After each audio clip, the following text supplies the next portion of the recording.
My next guest, Donna, became a widow and a single mother in 2003 when her husband, Conrad, passed away. Since then, Donna has been in isolation, living only for her children and her career. Now, 14 years later, she's ready to find love again. Conrad and I were very good together. I have been living in isolation since my husband passed in 2003. I thought he was really going to beat cancer. When he passed, I was devastated. I wanted to die, but the love for my sons kept me alive. I packed up and moved to a city where I knew no one. I shut out everyone. I was always the life of the party. I've had no social contact for weeks at a time. In that dark hole of isolation at home, I just listened to music. I want to live again, I want to love again, but I just don't know how to move past where I am. How does one move past a pain that is so deep? The grief is something I never want to go through again.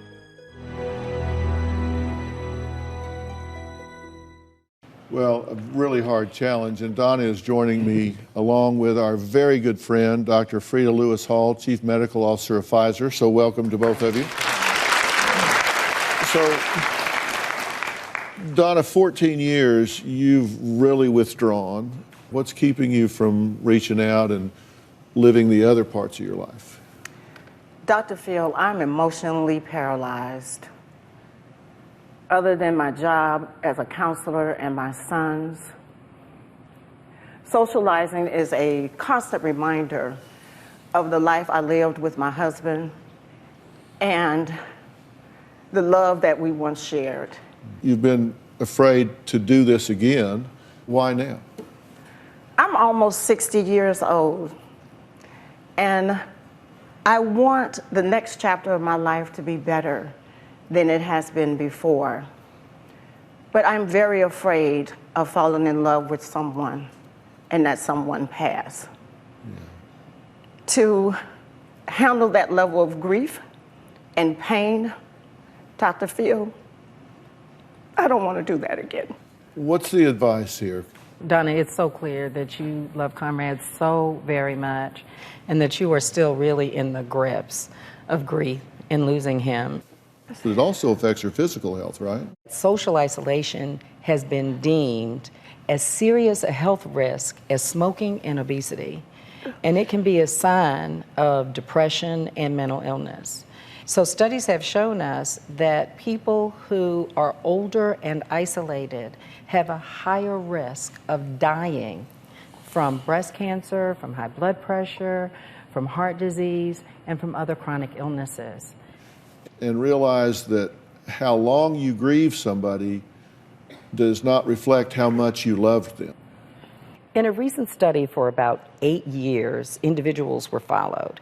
What they found was the people who had strong social networks had a 50% lower risk of death than those who were socially isolated. Now, comparably, that would be like the positive health benefit of quitting smoking. I don't want to underscore how difficult it is once you've gotten into this social isolation spiral to get out of it.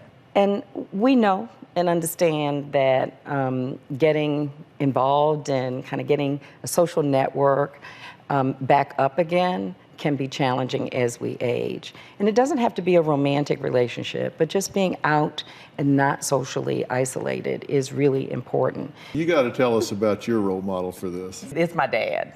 He got remarried 2 days before his 90th birthday. A few months into dating, he calls my husband and says, you know, we're talking about getting married. My husband said, well, Pop, you all have only been knowing each other for a few months. Don't you think you should wait? My father said, I'm 89 years old. Exactly what would I be waiting for? So there are 3 morals to the story, right, for me. The first is you can find love at any age. The second is you can find it in unexpected places. And the third is, what exactly would you be waiting for? What can she do right now to change her situation? The first stop I would do on the journey would be to stop at my doctor. And your doctor would have an opportunity to screen you for depression, but other health conditions. The second is you're a counselor. So that means you know the value of talking to a professional to get some of the feelings out, express some of this fear, and to help you move past some of the grief. Last but not least, some of them are little steps. Things like becoming more involved in the social community at your house of worship, joining a club, doing community volunteer work, or reaching out to the family and friends on a more regular basis that you've kind of isolated yourself from, that I'm sure are really ready to be back in touch. So where can people in a similar situation get some more information on this? So we have more information on, this time, getold.com, where you can join the Get Old community on Facebook. And there are stories, there are tips and ideas about how to break out of your shell and break these cycles of social isolation and get connected and stay connected. All right, don't think old, just go to getold.com. Okay. But give yourself permission. I mean, that's where it starts. You got to give yourself permission, and don't think you're betraying a memory. All right, I want to thank all of my guests today, especially Dr. Freda Lewis-Hall. We'll see you next time.